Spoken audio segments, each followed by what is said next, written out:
Vamos a ir al libro, a la epístola a los Corintios, 1 capítulo 1, y vamos a meditar en unos textos de la palabra de Dios, versículo 18.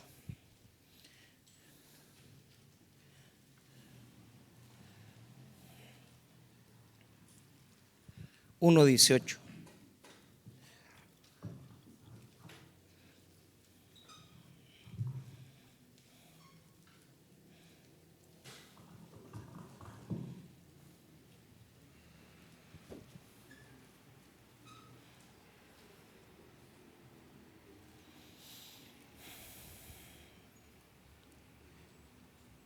Muy bien, vamos a estar revisando estos textos de la palabra del Señor para poder sacar de ellos alguna enseñanza para nuestras vidas.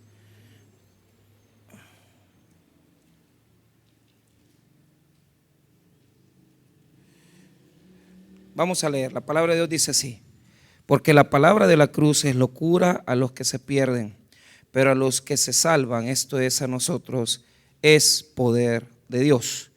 Pues está escrito: destruiré la sabiduría de los sabios y desecharé el entendimiento de los entendidos. ¿Dónde está el sabio? ¿Dónde está el escriba? ¿Dónde está el disputador de este siglo? ¿No ha enloquecido Dios la sabiduría del mundo?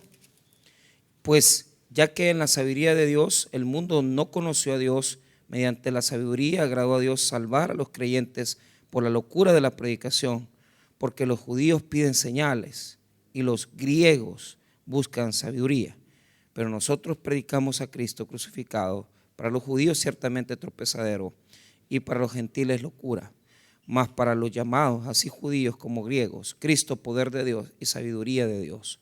Porque lo insensato de Dios es más sabio que los hombres, y lo débil de Dios es más fuerte que los hombres. Vamos a orar. Padre, te pedimos, bendito Dios, que puedas hablar a nuestros corazones.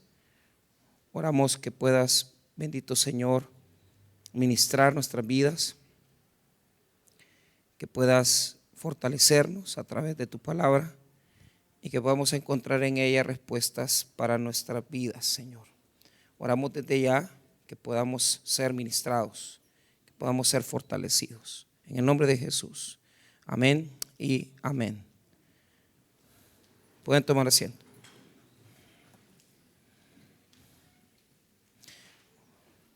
Muy bien, quiero agradecer a todas las personas que hicieron posible el evento del día de ayer.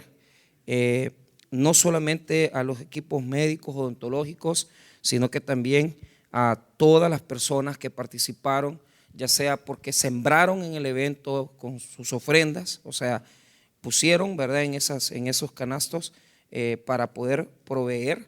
Yo me admiraba porque aún antes de que nosotros no teníamos planeado una fiesta para los niños, eso no estaba en el plan, porque para nosotros las dos únicas fiestas eran la de las comunidades y la otra es la de nuestra iglesia, que es para los niños de Taber Kids.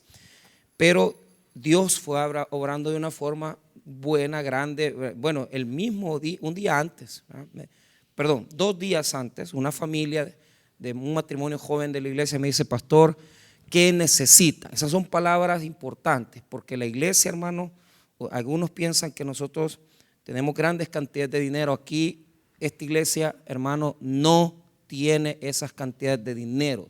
O sea, nos esforzamos, administramos la plata, tratamos de sacar el mejor provecho a la inversión, pero sabemos que las cuentas más grandes que tenemos, nosotros tenemos unas cuentas de ahorro que se llaman almas. Esas son nuestras cuentas de ahorro, almas. Nosotros no tenemos ahorros en el banco, tenemos ahorros celestiales. Entonces, una familia me dice: pastor, queremos bendecir, ¿qué necesita? Mira, no tengo juguetes para los niños. Mi cuñada había ido una semana antes a San Sebastián, me dijo: mire, pastor, los niños llegaron, pues igual, pues la pobreza, los quebrantados que están, y no les llevamos nada. Entonces, llévele unos juguetitos, alguna cosa. Entonces, la familia invirtió para poder regalarnos los juguetes. Ellos compraron todos los juguetes para los niños, ¿verdad? después esa misma familia de un matrimonio joven de la iglesia me dice: pastor, no nos sentimos satisfechos, queremos sembrar más, queremos que se le lleve un refrigerio. Yo sabía lo difícil porque tengo que estar comprando. Los niños en la isla, hermano, no comen pizza, o sea, eso ellos no lo conocen. Entonces fuimos, siempre hacemos la vuelta en la Pizza Hut de Usulután, la gestión para que me la den la pizza a las 9 y algo, y un equipo llega después a recoger la pizza para que la pizza no llegue caliente, no tan fría.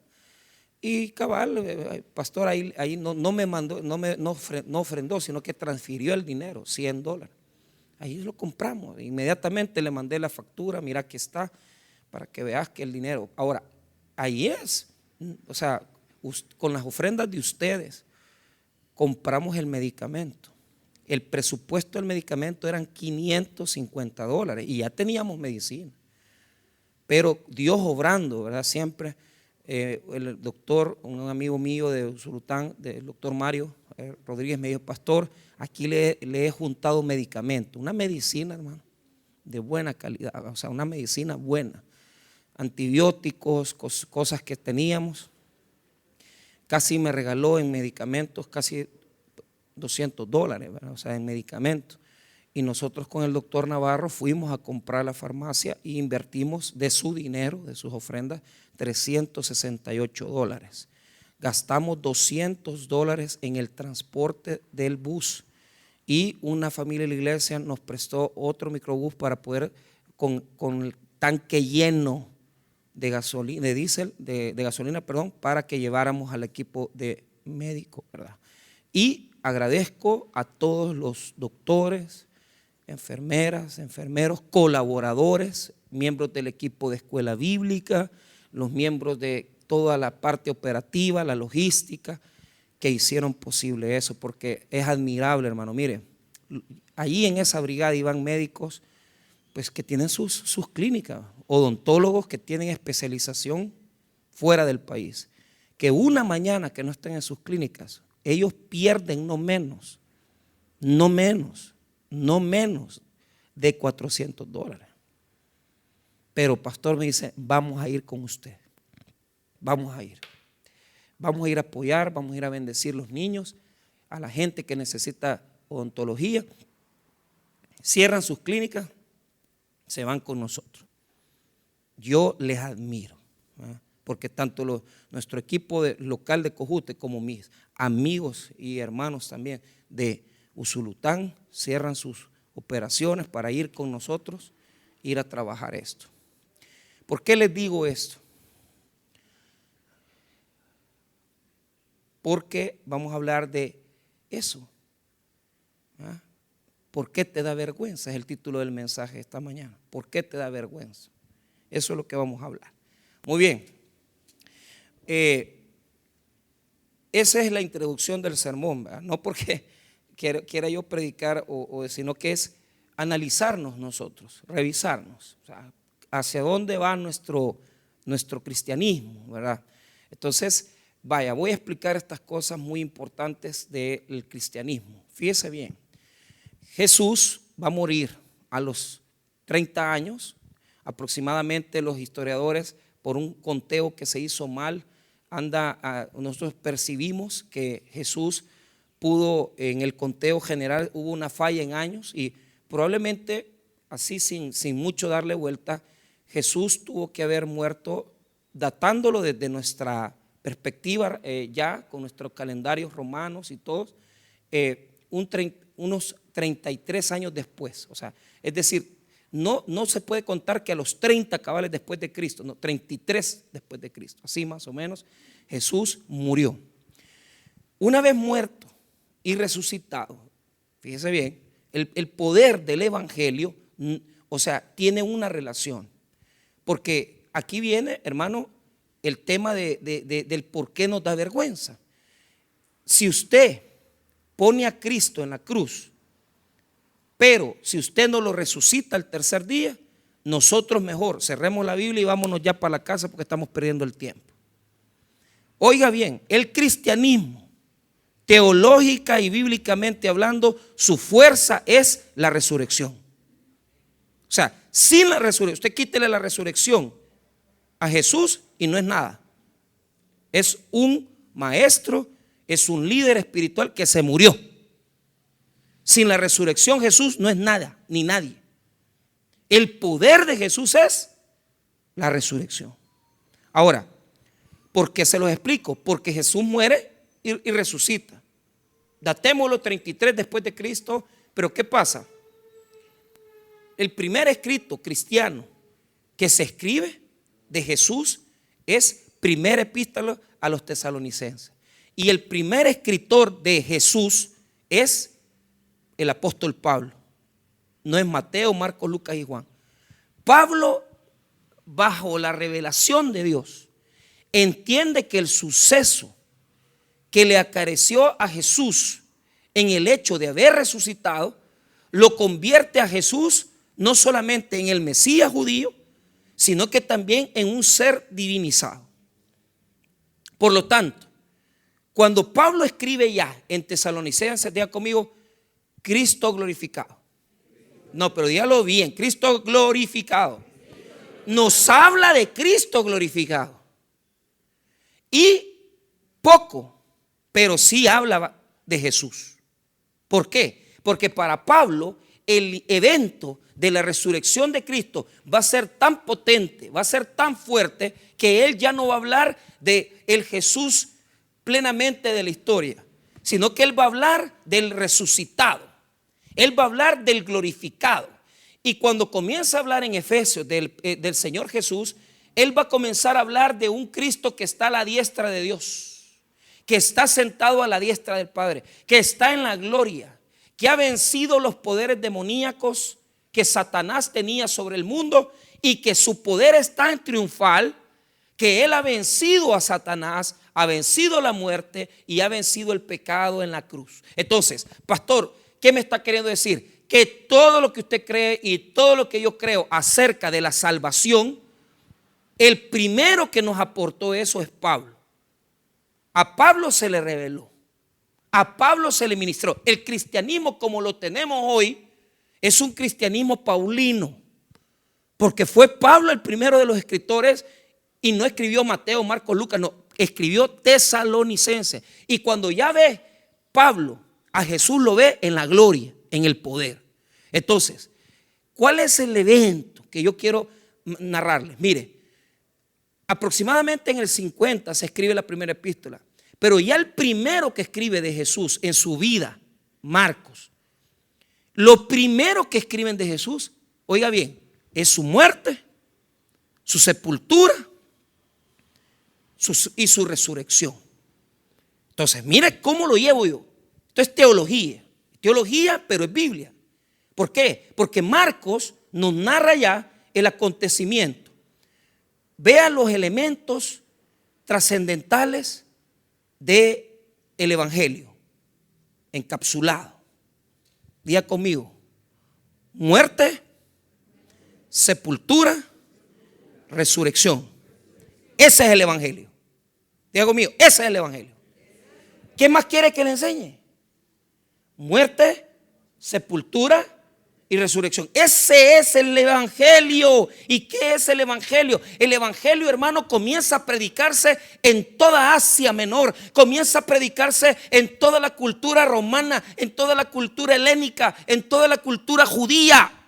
Y se habla de un hombre que, habiendo sido llamado humanamente Jesús, ha muerto, ha sido sepultado y ha sido resucitado. Eso comenzaron a predicar los primeros cristianos. A esto, en connotación teológica, se le llama el querigma. ¿Por qué? Porque es donde se asocian los elementos de cómo Jesús es Dios.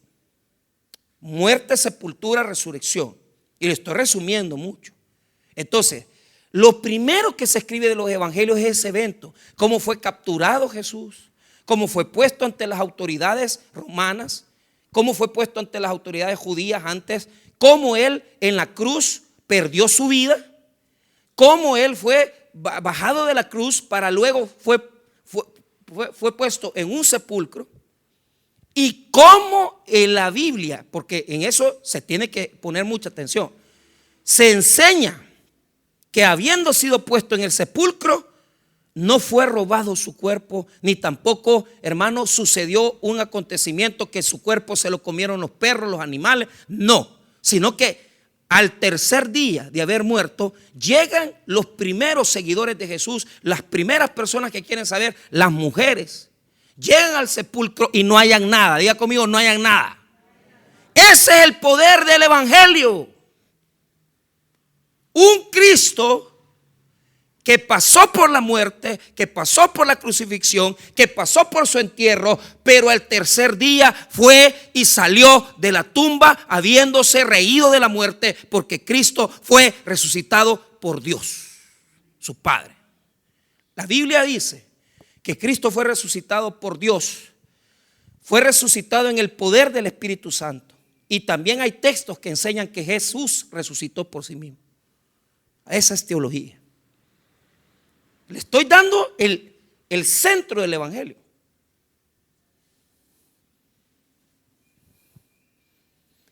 Entonces, el primer evangelio se escribe con las notas de lo que había dicho Jesús, de lo que había vivido.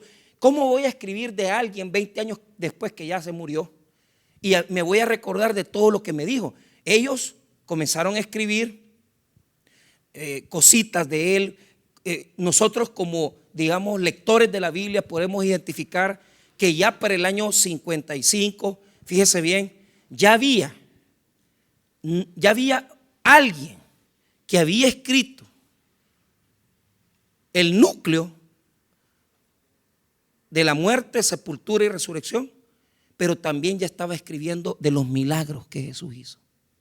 Entonces, cuando se escribe el evangelio, se juntan dos fuentes, la fuente de milagros y la fuente de la muerte y resurrección. Y eso, ahí usted tiene a Jesús. Ahora, ¿cuál es el problema? Diga conmigo, el problema. ¿Cómo vamos a ir a hablar de este Jesús en una cultura como la de hoy? Entonces, el problema de esta gente es que ellos comienzan a predicar al Cristo resucitado y comienzan a decirle que había venido de parte de Dios, se había encarnado el Hijo de Dios, y comienza a decirles que Él hizo milagros, señales, y comienzan a decir que Él fue muerto por las autoridades y resucitado el tercer día. Pero aquí viene un problema, y es lo que Pablo está enseñando aquí. Cristo como tal es uno, mire bien, y lo resumo en los versículos número 22 y 23. Porque los judíos piden señales y los griegos buscan sabiduría.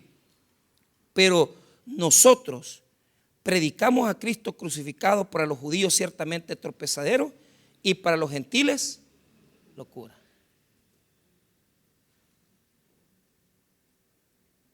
Les explico. Predicar a un Cristo crucificado en la cultura judía, diga conmigo, tropezadero, es un tropiezo. Es un tropiezo. ¿Por qué? Porque Deuteronomio dice que es maldito aquel que muere en el madero. Entonces, los judíos tenían una cultura, y la cultura de los judíos era que para ellos el Mesías, el Cristo, tenía que ser un hombre poderoso, un hombre que tenía las características de un libertador, un hombre político, un hombre como se levantó en aquellas épocas en la revolución, gente como fue conocida como el Che Guevara, Fidel en sus tiempos, gente que se oponía a la autoridad de Roma. Acuérdense que Israel estaba bajo el dominio romano.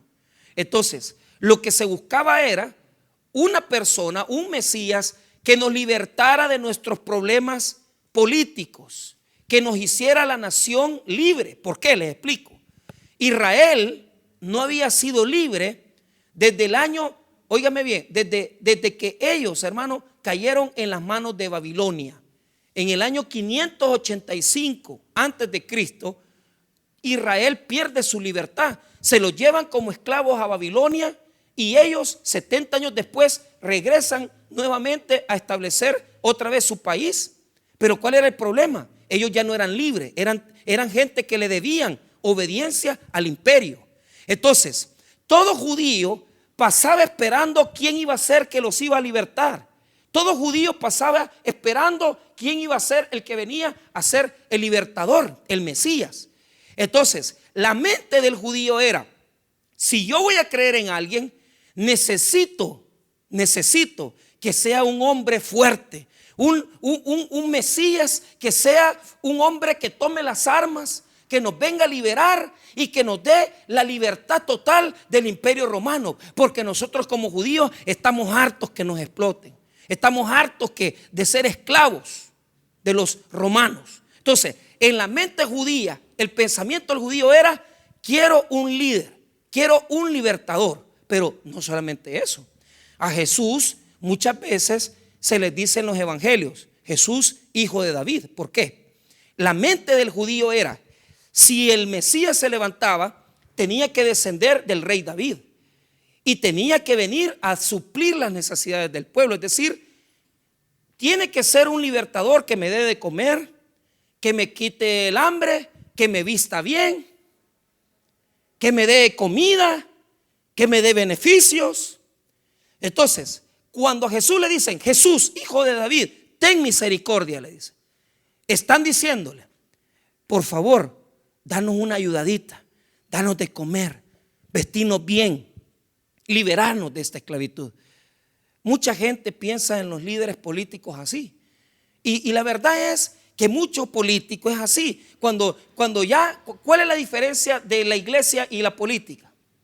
El político promete y no cumple. La iglesia cumple, hace obras.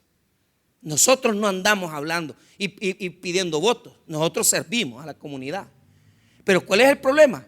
Mucha gente le gusta, ¿verdad? No, cuando estaban los gobiernos y se acuerdan cuando el PCN gobernaba, decía, cuando gobernaba Arena, y les gusta andarse acordando cuando gobernaba nada. Mira, te voy a decir una cosa, con lógica, con criterio.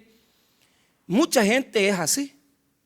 Es decir, están pensando que me ayuden, que me den una ración. Si a mí un gobierno me pusieron una pensión de 70 pesos mensuales porque yo nunca coticé, porque yo nunca trabajé, porque yo nunca tal vez tuve un trabajo formal, yo les doy mi voto, pues. ¿Y cómo no voy a votar por ellos y me están dando pisto?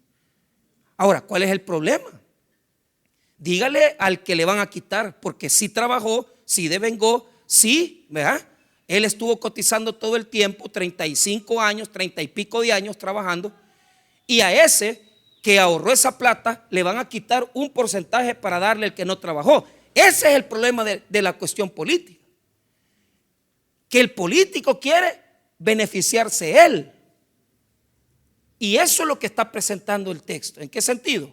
Que hay personas que solo buscan, óigame bien, solo buscan el beneficio inmediato, solo buscan un rey que les saque de los agüites, solo buscan un rey que les vista, solo buscan un rey que les dé de comer, solo buscan un rey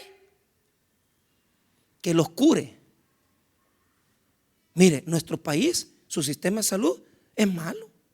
Yo les pido a ustedes que oren por el niño Emmanuel. Tenemos ahorita un bebé de nuestra iglesia que se cayó esta semana, está respirando por máquinas en el hospital Bloom. Y estamos orando por Emmanuel, estamos orando por la familia, por su papá, por su mamá, unos muchachos de la iglesia, ¿va? Estamos ayudándoles para ver cómo va saliendo, evolucionando y apoyando también. Pero ¿qué es lo que les quiero decir? Hermanos, muchas veces nosotros caemos en ese criterio judío. Si me beneficio, trabajo, sirvo. Entonces yo le hago una pregunta: ¿por qué te da vergüenza andar evangelizando? Yo sé que aquí hay unos hermanos que ya tienen años en la iglesia y sí sirven, y sí predican, y sí van a servir. Pero ¿cuántos aquí tienen esa mente judía que, es que yo, ¿verdad? Pastor, mire, lo que yo necesito es que, pues sí, resolver mis problemas. Lo que yo necesito es aquí. Entonces, cuando van y se les dice, vayan a evangelizar, aprendan el evangelismo, aprendan Biblia. ¿Sabe qué es lo que hace esa gente?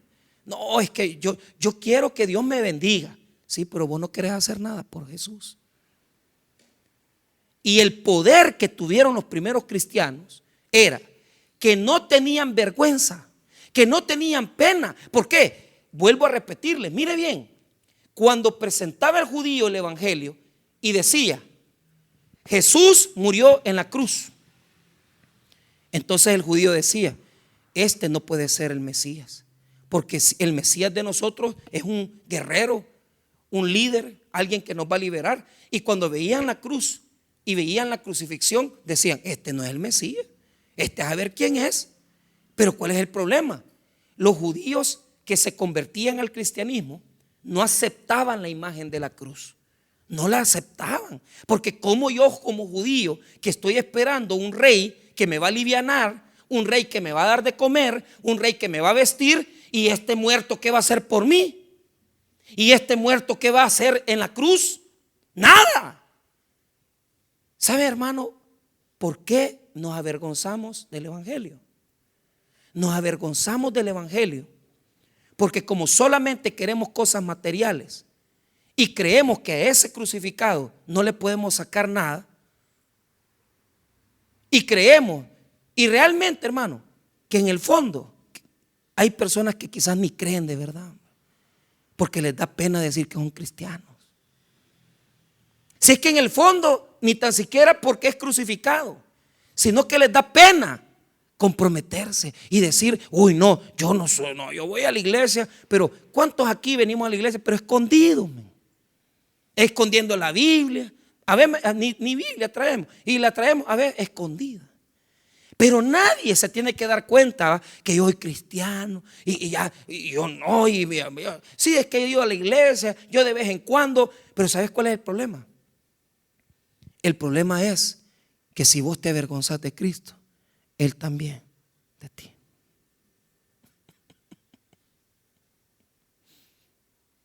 Y no es que no te va a salvar. Porque si usted ya creyó en Jesús, aunque sea con ese cristianismo todo ligero que tiene usted, dietético. ¿Por qué es dietético? Porque poquito, comamos ensaladita, como que es muy bueno, porque yo también me cuido un poquito, pero estos días me he descuidado, ya voy en decadencia. Pero cuando yo digo dietético es poquito Jesús, poquita alabanza, poquita Biblia, poquita compromiso, poquito venir a la iglesia. ¿Y sabes cuál es el punto? Así de poquito, como vos querés de Jesús, así de poquito también serán tus bendiciones espirituales. Porque te da pena, porque te avergonzás del evangelio, porque no querés tomar la Biblia e ir y caminar donde Jesús caminaba, en las polvaderas de Jerusalén, en las polvaderas de Galilea, donde estaban los pobres. Ayer llegó la iglesia a caminar a la isla de San Sebastián a dar medicina gratis. ¿Cuánto le cuesta a esa gente salir de ahí, hermano? Pagar solo el pasaje de la lancha, bajarse en Puerto Parada, pagar el bus para el centro de Usulután, pagar $8 por la consulta médica y comprar el medicamento. ¿Cuánto invertimos en esa gente? Hermano, el día de ayer Jesús caminó en la isla. Y no porque haya llegado Jesús, llegó su iglesia y llegó a predicar el evangelio y llegó a quitarle el hambre y llegó a dar sanidad y salud a los que lo necesitan. Y la pregunta es, ¿dónde está usted? Yo no le digo que vaya a la isla. Aquí hay 3 ministerios que puede salir usted miércoles, jueves, sábado en la tarde, y puede salir a Pan y Chocolate el martes en la noche a visitar a la gente pobre. Puede ir el martes a la comunidad y compartir con la gente humilde de comunidades sus bendiciones. Pero ¿qué es lo que nos pasa? No, nos da pena. Nos da pena. Sí, ya guardamos el crucifijo, ya no andamos a Jesús muerto aquí en crucitas. Pero el problema es que dentro de nosotros Jesús todavía está en el sepulcro. Porque para muchos aquí Jesús es y está muerto. Porque si estuviera vivo, harías algo por él. Pero como lo tenés muerto, lo metés en el sepulcro, no lo querés sacar, querés esconderte, no decís nadie de tu evangelio, no le hablas a nadie de la palabra, no sabés qué es eso. ¿Sabés por qué? Porque para ti Jesús está en el sepulcro.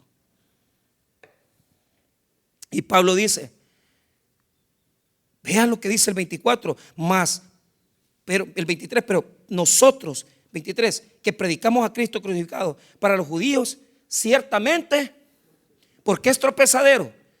Porque cuando les decían, Jesús estuvo en la cruz, pues no es el Mesías, vámonos de aquí, en él no podemos creer. Entonces es tropezadero. Tropezadero quiere decir que es imposible que sea el verdadero Mesías, porque está muerto. Pero le decían ellos, es que ha resucitado. No, pero nos da vergüenza, nos da pena predicar a un Cristo muerto y resucitado. Entonces el sermón lo dejamos a medias. ¿Por qué? Porque nos gusta decir que venimos a la iglesia de vez en cuando. Nos gusta decir que tenemos una Biblia, pero está a medias el mensaje por una razón, por una sola razón. Porque si estuviera vivo Jesús para ti, tú trabajarías para Él, servirías a Él, lo amarías a Él. Pero si está en el sepulcro, hagámonos los suizos, no digamos nada, callémonos, escondámonos, vivamos de lunes a sábado como que somos cualquier otra cosa, y el domingo vengámonos aquí a adorar, a sacar un poquito de adoración para Dios. Pero yo una cosa, yo mi vida no la compongo, yo mi vida no la comprometo, yo mi vida es para mí, no para Dios. Pregúntese. Para los judíos es tropiezo, pero para los griegos es locura. Diga conmigo locura. Son diferentes. En el pensamiento judío, Jesús es tropezadero. ¿Por qué? Porque si yo ya creo que Jesús está resucitado, tengo que dejar la amante, tengo que dejar el cigarrito. Y si usted todavía fuma y se fuma 10 cigarros en el día, fúmese 2, después 1, y después va a dejar de fumar. Si usted está bien enamorado de su amante, comience a hacer cosas y hable con ella. Mira, yo tengo mi esposa, hija, yo la verdad quiero tomar en serio el evangelio. Vamos así, vamos a ir dejando esto. Luchemos. Yo sé que vos me amás, yo te amo a vos, pero yo tengo mi señora. Quiero arreglar mi vida. Si usted sabe que a usted le gusta el dinero fácil, entonces si Cristo está resucitado, deje de robar, poquito a poco. Yo no digo, hermano, mire, yo no digo que usted venga aquí, no, pero hermano, Jesús resucitó. No está en el sepulcro, y Cristo merece ser adorado y exaltado por nosotros. Congréguese. Tal vez usted dice, pastor, es muy duro lo que me está diciendo, porque yo servir no puedo, evangelizar no puedo. Vaya, hagamos un trato. No ahorita en diciembre, pero en enero. Dígale, voy a aprender un poquito más de Biblia. Me voy a venir a mi culto, voy a meterme en una de mis clases para aprender a evangelizar. Pero haga algo, hermano. Yo no le digo, yo no lo quiero molestar. Yo quiero que usted siga viniendo a la iglesia, que siga adorando. Pero óigame bien, con Cristo resucitado, no con Cristo muerto. ¿Sabe por qué? Porque el que pierde es usted, su vida, su familia. El que pierde es usted. Si usted no se ha bautizado, tome la decisión de bautizarse. Si usted no está casadito por la iglesia, por la cuestión civil, vaya buscando cómo hacer en febrero una boda colectiva y casarse aquí con nosotros. Pero ¿qué es lo que quiero mostrarles? Cristo está vivo y Él merece que le sirvamos, y merece que no nos dé pena. Pero si usted quiere poner a Jesús en el sepulcro, entonces ahí sí, mire, siga viniendo de escondida, siga con sus cuestiones que sin arreglar. Pero ¿sabe cuál es el problema? Usted no va a poder ser bendecido por Dios. Dios le va a dar trabajito, le va a dar su comidita, le va a dar su salud, pero no más. Dios no va a comprometerse con usted. Ahora, terminamos el mensaje con los griegos. ¿Cuál es el problema de los griegos? Para los griegos, los dioses griegos no tenían sentimientos, no sentían. Entonces, cuando un griego, usted le presentaba un Jesús crucificado, para el griego era vergüenza también. ¿Por qué? Porque decían, no, nuestros dioses no sufren, nuestros dioses no pueden sufrir. O sea, la mentalidad griega era que tiene que ser un Dios que sea sano. Por eso es que los dioses griegos eran grandes, fuertes, pero tenían males. Algunos eran dioses borrachos, algunos eran dioses un poquito enamorados. Pero ¿cuál era el problema? En la cultura griega, el Dios tiene que estar vivo y tiene que estar sano. Si está muerto en la cruz, no me sirve como griego. ¿Por qué? Porque lo que va buscando la cultura griega es presentar siempre la victoria, el triunfo. Ahora, algunos aquí tienen mentalidad griega. ¿Por qué? Porque les da pena a Jesús. Y el problema es que quieren, hermano, una vida cristiana donde no se sufre, donde no se sacrifica y donde no se comprometen. A mí, presénteme un Jesús de las bendiciones, que me cure, que me dé un poquito de dinero. Pero ¿cuál es el problema? Si tenemos que hacer un poquito de sacrificio, no lo hacemos.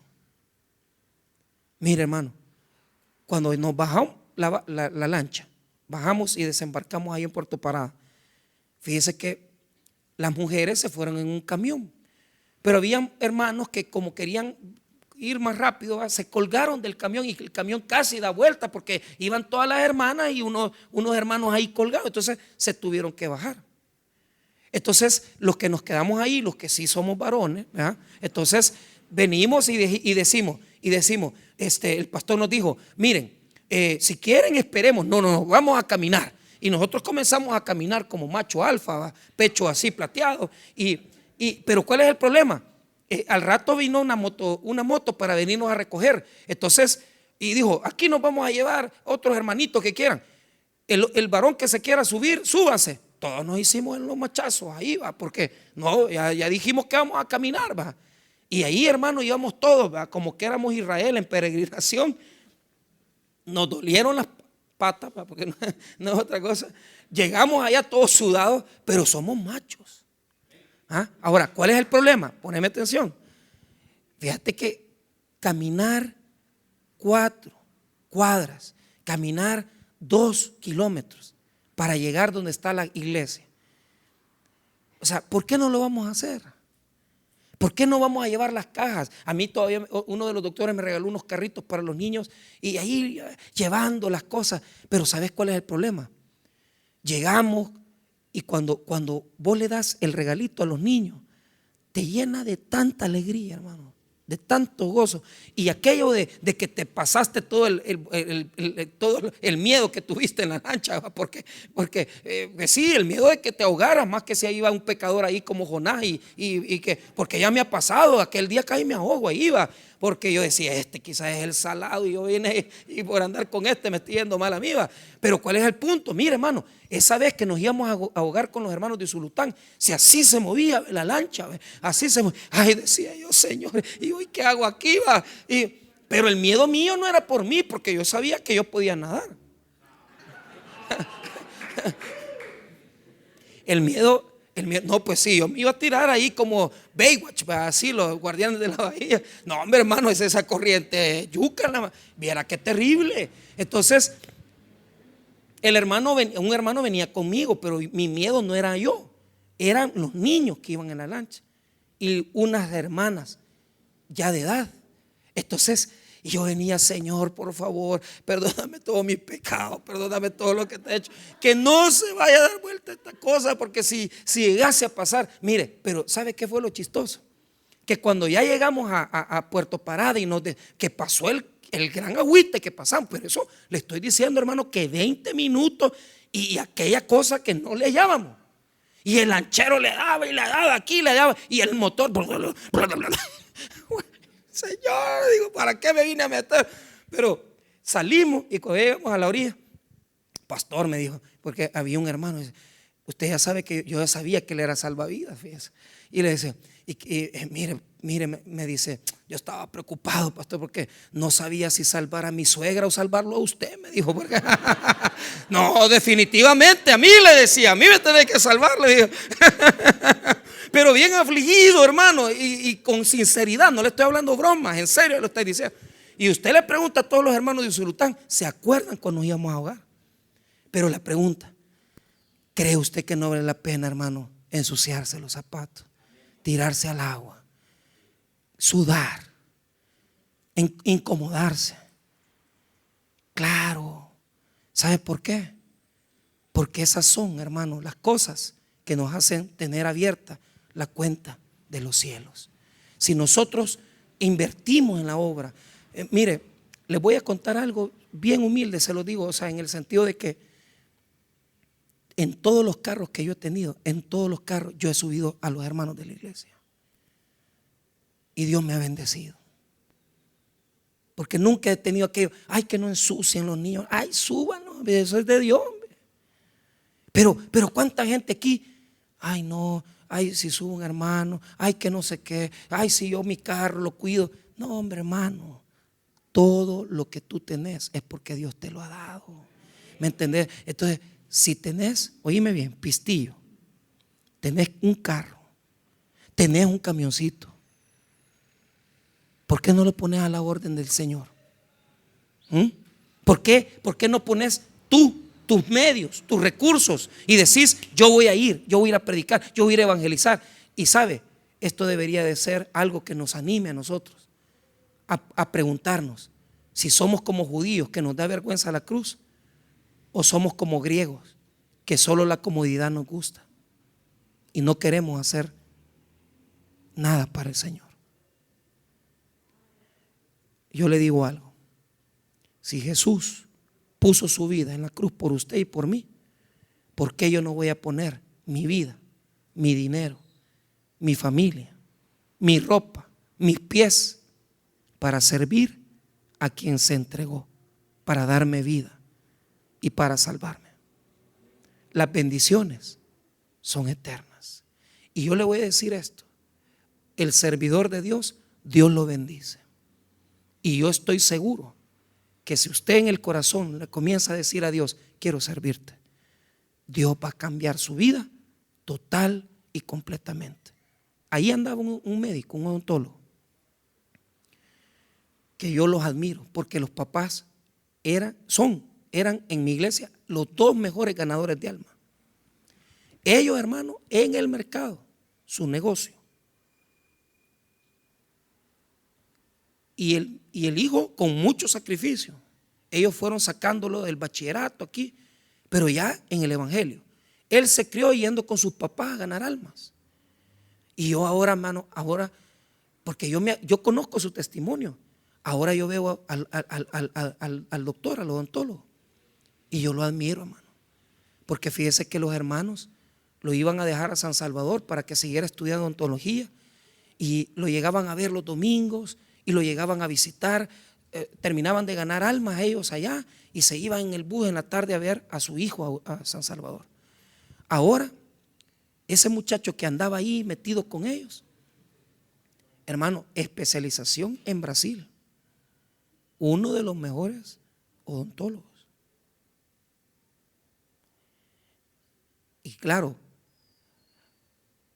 gana mucho dinero, pero uno dice, vale la pena servirle al Señor.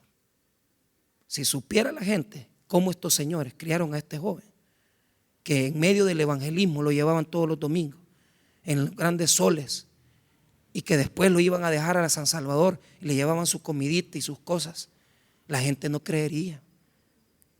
Pero ahora Dios los ha bendecido. ¿Y cómo nos bendice Dios?